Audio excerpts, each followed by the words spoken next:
Hello everyone, my name is Mini Sethi. I hope you all are staying healthy. Today we are going to talk about assumptions of classical linear regression model. First assumption, linear regression model. Linear regression model means dependent variable is a linear function of parameters, independent variable and error term. Linear regression model means dependent variable is a linear function of parameters, independent variable and error term. Linear function means dependent variable will change at constant rate with respect to change in independent variable or parameters.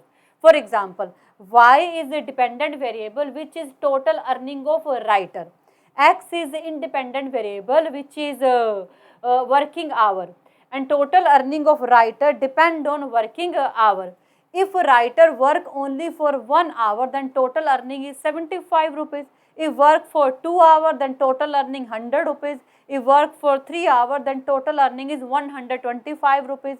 If work for 4 hours, then total earning 150. If work for 5 hours, then total earning is 175 rupees. Here you can see total earning of a writer is increasing at constant rate of 25 rupees at every hour they work. So it will be called y dependent variable, which is linear function of independent variable. So linear function means dependent variable will change at constant rate with respect to change in parameters or independent variable. Second assumption, zero mean value of error term. What do you mean by zero mean value of error term? As we know, error term is difference between actual value and estimated value. Suppose estimated value lies here and estimated value is 10 and actual value is 12 and difference is 2, this 2 will be called our error. Suppose actual value is 8 and lies here and difference between is -2. So here you can see we have so many errors. Positive error lies here and negative error lies here, and zero mean value of error term means on average positive and negative error will cancel out and prevent bias in model, and we can represent it like this. E is expected value, or you can say the mean of error term. E1 is error term and x1 is independent variable, and this equation represent mean of error term will remain 0 no matter what is value of independent variable x1, or you can simply represent like this. E is expected value, or you can say mean value of error term, and E1 is error term, and this equation represent 0 mean of error term, and this is second assumption of classical linear regression model. Next assumption, independent variable is uncorrelated with error term. That means there is no correlation between independent variable and error term. Independent variable is not influenced by error term. Y is a dependent variable which is a test score. X is independent variable which is classroom time. Test score depend on classroom time. E is error term which represent other factor like student luck, ability, talent, habit or mood. And here we assume how much time student will spend on classroom is not influenced by their luck, ability, talent, habit or mood. That means classroom time is not influenced by all these factors.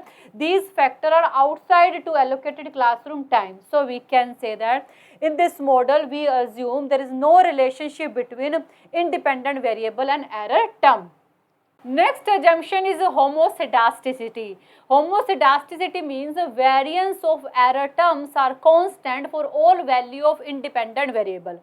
Homoscedasticity means the variance of error terms are constant for all value of independent variable. That means variance of error term will remain constant, will remain same no matter what is value of independent variable.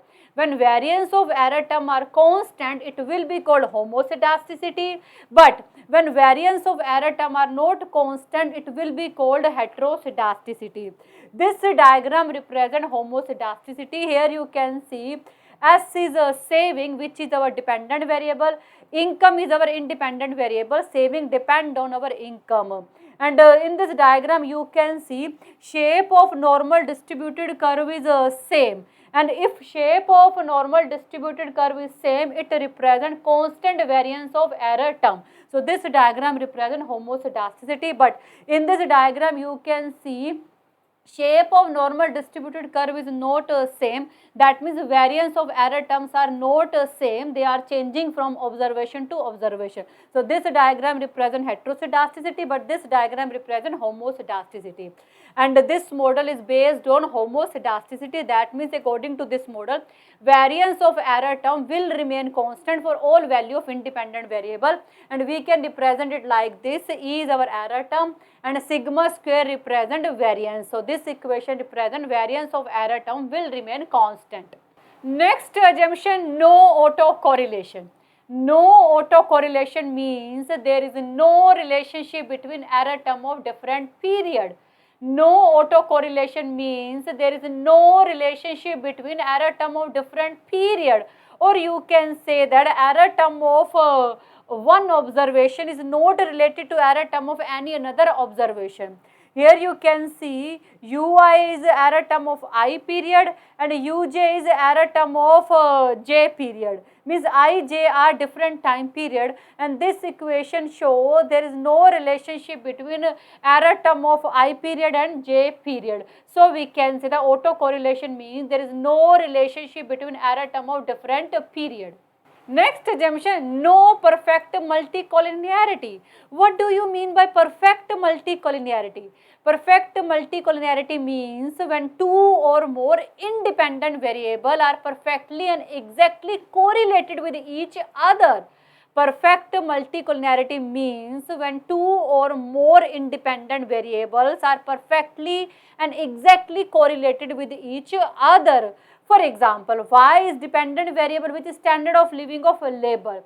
X1 and X2 are two independent variable. X1 is total pay and X2 is hourly wages. As we know, total pay and hourly wages are perfectly and exactly correlated, or you can say that X1 and X2 are perfectly correlated. These two independent variables are perfectly and exactly correlated, but according to classical linear regression model, there is no perfect multicollinearity. So we can say that this model is based on assumption there is no perfect multicollinearity. Next assumption, number of observation is greater than number of parameters. Observation means sample size. Beta 1, beta 2, beta 3, beta 4 are our parameters. According to classical linear regression model, sample size should larger than number of parameters. So this is all about assumptions of classical linear regression model. I think you got it, and thank you so much for watching this video. Bye, take care.